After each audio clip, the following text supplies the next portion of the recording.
Tim, how do you explain a team like the Knicks giving up 51 points in a quarter to, a CYO team that the Lakers running out there?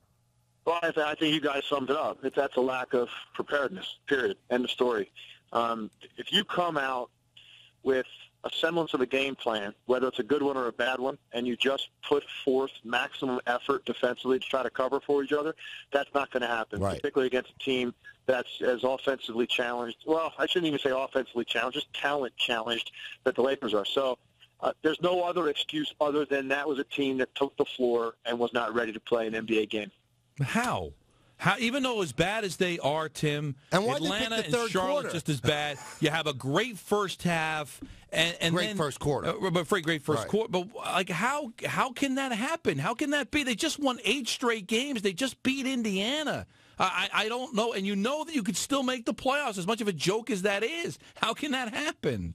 Well, I wish I could explain that, because you're talking to a guy now that, one of the things I will say that I cannot honestly say throughout the course of my entire career, going back to playing in high school basketball, I don't think there was ever a time when I didn't feel that I personally was prepared to play and went out there with maximum effort. So I can't answer for other players and what goes through their mind sometimes when they play that way. I will say this, even though they've made this late run, I don't think there's really a serious buying in to the fact that this team can make the playoffs, and if they got there, do anything once they did.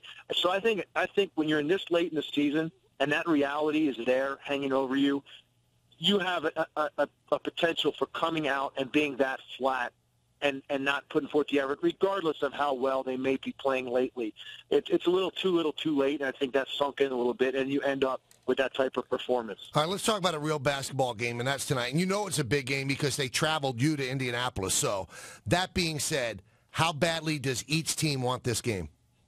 They both want it badly. I think the Heat would never admit it. The Pacers obviously have been admitting that all year. They basically said from day one of training camp this was their mandate, get the number 1 seed in the East. And now they're starting to see that slip through their hands a little bit. So this is a little bit desperation mode for them, getting this game at home, because they still have to play Miami in Miami one more time. And I think the number 1 seed is significantly more important to the Indiana Pacers, just from the standpoint of, one, you went down this road a year ago and you had to go on the road for Game 7 and you lost badly. And then, 2, you have put it out there from day one that this is, in your opinion, the most significant thing that you have to do to have a chance to go to the finals, and you've been in control of that all season, and now it's getting away from you at the most significant time of the year.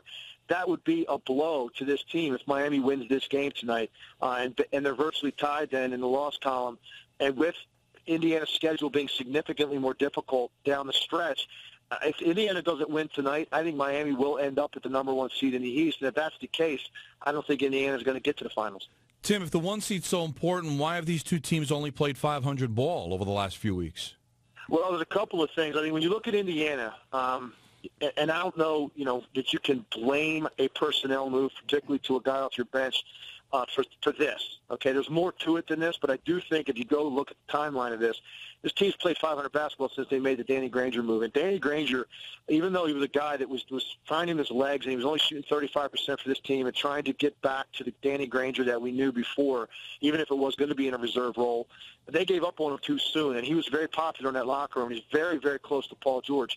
And they weren't in favor of the move. And Evan Turner comes in as a different personality, different type of game. I don't think he's going to have a big impact for this team in the postseason.